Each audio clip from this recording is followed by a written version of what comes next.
Hello friends, ഇന്നത്തെ പുതിയൊരു വീഡിയോയിലേക്ക് എല്ലാവർക്കും സ്വാഗതം.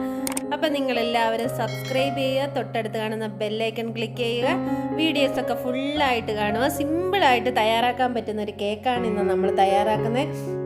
അപ്പോൾ വീഡിയോ ഫുള്ളായിട്ട് കാണാൻ എല്ലാവരും ശ്രമിക്കുക. അപ്പോൾ നിങ്ങൾക്ക് എല്ലാവർക്കും തയ്യാറാക്കാൻ പറ്റുന്നൊരു കേക്ക് തന്നെയാണ്. അപ്പം നമുക്ക് വീഡിയോയിലേക്ക് കിടന്നാലോ. അപ്പം ഞാൻ അരിപ്പ എടുത്തിട്ടുണ്ട്. അരക്കപ്പ് മൈദപ്പൊടി മാത്രമേ ഞാൻ എടുത്തിട്ടുള്ളൂ.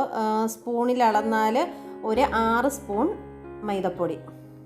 ബേക്കിംഗ് സോഡ ഇട്ട് കൊടുക്കാം, അല്പം ഉപ്പ്, സോഡ പൗഡർ. അപ്പോൾ നമുക്കിത് നന്നായിട്ടൊന്ന് അരിച്ചെടുക്കണം. അപ്പം നിങ്ങൾ സപ്പോർട്ട് ചെയ്യുക, നിങ്ങൾ സബ്സ്ക്രൈബ് ചെയ്യുക, ആരും മറക്കരുത്. ഇത് നന്നായിട്ട് തന്നെ നമ്മൾ അരിച്ചെടുക്കണം. അരിച്ചെടുത്തിട്ട് 2-3 തവണ അരിക്കുന്നതിന് പകരം നമുക്ക് വിസ്ക് വെച്ചിട്ട് നമുക്കിതൊന്ന് നന്നായിട്ടൊന്ന് മിക്സ് ചെയ്ത് കൊടുക്കാം. അപ്പം നമുക്കിതൊന്ന് നന്നായിട്ടൊന്ന് ഇളകും. അല്ലെന്നുണ്ടെങ്കിൽ ഒരു 3-4 തവണ അരിച്ചെടുക്കണം. അപ്പം നമുക്ക് അടുത്തതായിട്ട് ജാറെടുക്കാം. അതിലേക്ക് ഒരു മുട്ട പൊട്ടിച്ച് ഒഴിച്ച് കൊടുക്കാം. 2 മുട്ട എടുക്കുന്നുണ്ട്. 2 മുട്ട ഒഴിച്ച് കൊടുക്കാം. ഒരു 3 സ്പൂൺ ഓയിൽ, പകുതി മാത്രം ഞാൻ ഒഴിക്കുന്നു. അതിനുശേഷം നമുക്ക് ഇതൊന്ന് അടിച്ചെടുക്കാം.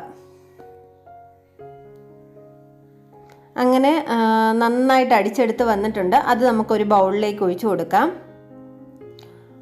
അതിനുശേഷം വാനില എസൻസ്, അത് നമുക്ക് ഒരടപ്പ് ഒഴിച്ചു കൊടുക്കാം. പഞ്ചസാര പൊടിച്ചതാണ്, അതും നമുക്കൊരു 3-4 സ്പൂൺ ചേർത്ത് കൊടുക്കുക. അത് നിങ്ങളുടെ മധുരത്തിൻ്റെ അനുസരിച്ച് നിങ്ങൾ ചേർക്കുക. ഞാനൊരു 3-4 സ്പൂൺ ചേർത്തിട്ടുണ്ട്. നമുക്കൊന്ന് മിക്സ് ചെയ്യാം.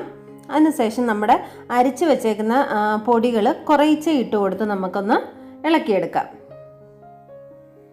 നമുക്ക് നന്നായിട്ട് തന്നെ ഈ കേക്ക് പെട്ടെന്ന് നമുക്ക് സെറ്റ് ചെയ്തെടുക്കാം. ഇതിനകത്ത് നിങ്ങളുടെ വീട്ടിലില്ലാത്ത ഇൻഗ്രീഡിയൻസ് ആയിട്ടോ അല്ലെങ്കിൽ പിന്നെ ഒന്നും കാണത്തില്ല. എല്ലാ സംഭവങ്ങളും നിങ്ങളുടെ വീടുകളിലൊക്കെ, എല്ലാവരും വീടുകളിലൊക്കെ കാണും. ഒരു ചെറിയ ബോട്ടിൽ വാനില എസൻസ് വാങ്ങി വെച്ചാൽ ഒരുപാട് ദിവസം നമുക്ക് ഉപയോഗിക്കാം. നമുക്കൊരു ഏകദേശം ഒരു 10 കേക്ക് കൂടുതൽ ഉണ്ടാക്കും. ഒരു ഡ്രോപ്പ് മാത്രമേ ഒഴിക്കുന്നുള്ളൂ ഞാൻ. വാനില എസൻസ് അല്പം ഒഴിച്ചിട്ട് കേക്കിൻ്റെ ക്രീം നന്നായിട്ട് ആയിട്ടുണ്ട്. അപ്പം നമുക്ക് കേക്കിൻ്റെ ടിന്ന് റെഡി ആക്കിയിട്ടുണ്ട്. അപ്പം അതിലേക്ക് ഒഴിച്ചു കൊടുക്കാം. നമുക്ക് അതിലേക്ക് ഒഴിച്ചു കൊടുക്കാം. നന്നായിട്ട് നമ്മുടെ ക്രീം റെഡിയായി വന്നിട്ടുണ്ട്. നല്ല സ്പോഞ്ചി കേക്ക് നമുക്ക് ചെയ്തെടുക്കാം. അപ്പം നിങ്ങൾ സബ്സ്ക്രൈബ് ചെയ്യുക, ആരും മറക്കല്ലേ. പ്ലീസ് സബ്സ്ക്രൈബ് ബട്ടൺ അതാരും മറക്കല്ലേ. എന്നാൽ മാത്രമേ ഞാൻ തൊട്ടടുത്ത് കാണുന്ന ബെല്ലൈക്കണും ക്ലിക്ക് ചെയ്താൽ മാത്രമേ ഞാൻ അപ്ലോഡ് ചെയ്യുന്ന വീഡിയോസൊക്കെ നിങ്ങൾക്ക് വരത്തുള്ളൂ. അപ്പോൾ നിങ്ങൾ അതൊക്കെ ചെയ്യാൻ ആരും മറക്കരുത്. കമൻറ്റുകളൊക്കെ അയയ്ക്കുക. അപ്പോൾ നമുക്ക് ഓവനിൽ വെക്കാം. ഞാൻ ലോയിലാണ് ഇട്ടേക്കുന്നത്. 30 മിനിറ്റ് വെച്ചിട്ടുണ്ട്. അത് നന്നായിട്ട് ബേക്കായി വന്നിട്ടുണ്ട്. അപ്പം നമുക്ക് അതിനെ കട്ട് ചെയ്തെടുക്കാം.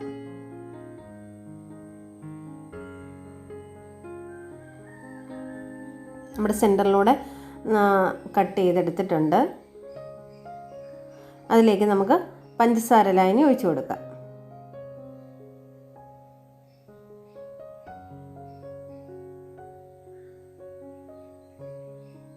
നമുക്ക് ക്രീം ഇട്ടിട്ട് നന്നായിട്ട് ഒരു ഭാഗം ഒന്ന് സെറ്റ് ചെയ്തെടുക്കാം. അതിൻ്റെ മണ്ടയിലേക്ക് കൂടി നമുക്ക് അല്പം പഞ്ചസാര ലായനി ഒഴിച്ചു കൊടുക്കാം. വീഡിയോസൊക്കെ എല്ലാവരും ഫുള്ളായിട്ട് കാണണം. നിങ്ങളുടെയൊക്കെ അഭിപ്രായങ്ങൾ തീർച്ചയായിട്ടും കമൻറ്റ് ബോക്സിൽ അയയ്ക്കുക. അത് കറക്റ്റായിട്ട് വെച്ച് കൊടുത്തതിന് ശേഷം നമുക്ക് അതിൻ്റെ മണ്ടയിൽ കൂടി ക്രീം തേച്ച് കൊടുക്കാം. ഇതൊക്കെ എല്ലാവരും വീടുകളിൽ കാണുന്നതാണ്. ഞാൻ പ്രത്യേകിച്ച് കേക്കിനായിട്ട് പിന്നെ ടൂൾസുകൾ അങ്ങനെ ഒന്നും ഞാൻ ഉപയോഗിച്ചിട്ട്, ഇതെല്ലാം നമ്മുടെ വീടുകളിലുള്ള സ്പൂണ്, തവി, അങ്ങനെയൊക്കെയുള്ള സംഭവങ്ങൾ വെച്ചിട്ട് ആണ് ഞാൻ ചെയ്തെടുത്തത്. അപ്പം നമുക്ക് സ്ട്രോബെറിയുടെ ലിക്വിഡ് ഒഴിച്ചു കൊടുക്കാം. സ്ട്രോബെറിയുടെയും കോഫിയുടെയും കൂടി ഞാൻ ഒഴിച്ചു കൊടുത്തിട്ടുണ്ട്. അങ്ങനെ നമ്മുടെ കേക്ക് റെഡി ആയിട്ട് വന്നിട്ടുണ്ട്. ഇത്രയുള്ള സിമ്പിൾ കേക്കല്ലേ, നമുക്ക് എല്ലാവർക്കും നിങ്ങൾക്ക് തയ്യാറാക്കി എടുക്കാവുന്നത് തന്നെയുള്ളൂ. അപ്പം നമുക്കത് കട്ട് ചെയ്ത് നോക്കാം. കറക്റ്റ് കറക്റ്റ് നമുക്ക് അടിപൊളി കേക്കായിട്ട് നമുക്ക് വന്നിട്ടുണ്ട്. നല്ല സിമ്പിളാണ്, നിങ്ങൾക്ക് എല്ലാവർക്കും തയ്യാറാക്കി നോക്കാവുന്നത് മാത്രമേ ഉള്ളൂ. അപ്പോൾ എല്ലാവരും വീഡിയോ ഒക്കെ ഫുള്ളായിട്ട് കാണുക, സബ്സ്ക്രൈബ് ചെയ്യുക, തൊട്ടടുത്ത് കാണുന്ന ബെല്ലൈക്കണും ക്ലിക്ക് ചെയ്യുക. എന്നാൽ മാത്രമേ ഞാൻ അപ്ലോഡ് ചെയ്യുന്ന ഓരോ വീഡിയോസും നിങ്ങൾക്ക് നോട്ടിഫിക്കേഷൻ എത്തത്തുള്ളൂ. അപ്പം നിങ്ങളാരും സബ്സ്ക്രൈബ് ചെയ്യുക ആരും മറക്കല്ല്. പുതിയ പുതിയ വീഡിയോസൊക്കെ ഞാൻ ചെയ്യുന്നതായിരിക്കും. നിങ്ങളുടെയൊക്കെ സപ്പോർട്ട് വേണം. അപ്പോൾ okay, thank you for watching.